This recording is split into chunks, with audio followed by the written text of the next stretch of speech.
Sitting here in the gallery,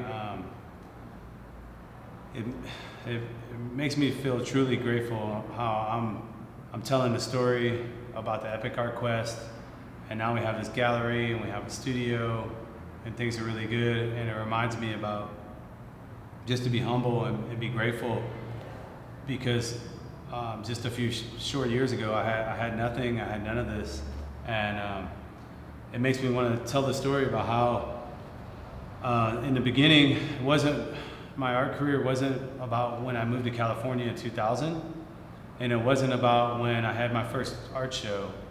It was just a few summers ago when I hit a low point where, I ended up getting bounced from my beach house. I had a really bad breakup. I lost some training clients, and fortunately, I was lucky enough to still have my truck. I had to humble myself. And I had a friend help me build like a bed box to where I could sleep in my truck. And I decided to just kind of go with it. Like, all right, this is, the hand you dealt yourself. You had such a good time that this is where you're at now.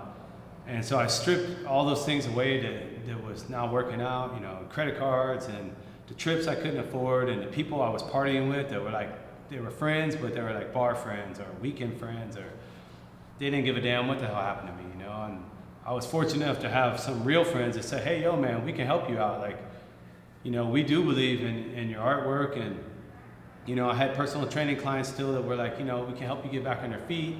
I caught a couple house sitting gigs. I got to crash on couches.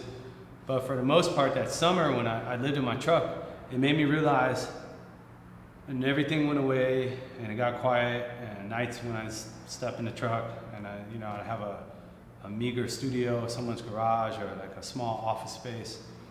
And I found out really quick that my true passion was my artwork. And it was absolutely what I wanted to do, and more importantly, what I had to do in life. And my passion was so strong that I made up my mind, and that was my decision. From here on out, now I'm gonna not only take it seriously, but to the point where I had to do it. Like, if I didn't have anything else, I had art supplies and blank canvas, and I was going to live the rest of my journey was going to be through that.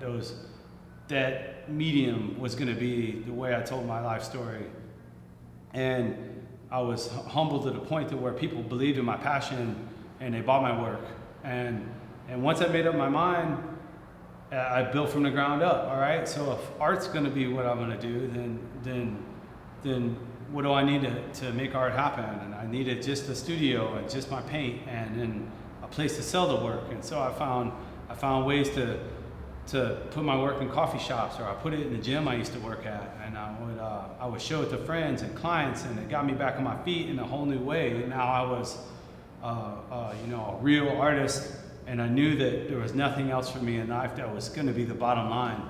And I learned everything I needed to know as far as focusing and putting the blinders on and truly staying adhered to my passion and sharing my gift and protecting it and nurturing it and letting it flourish.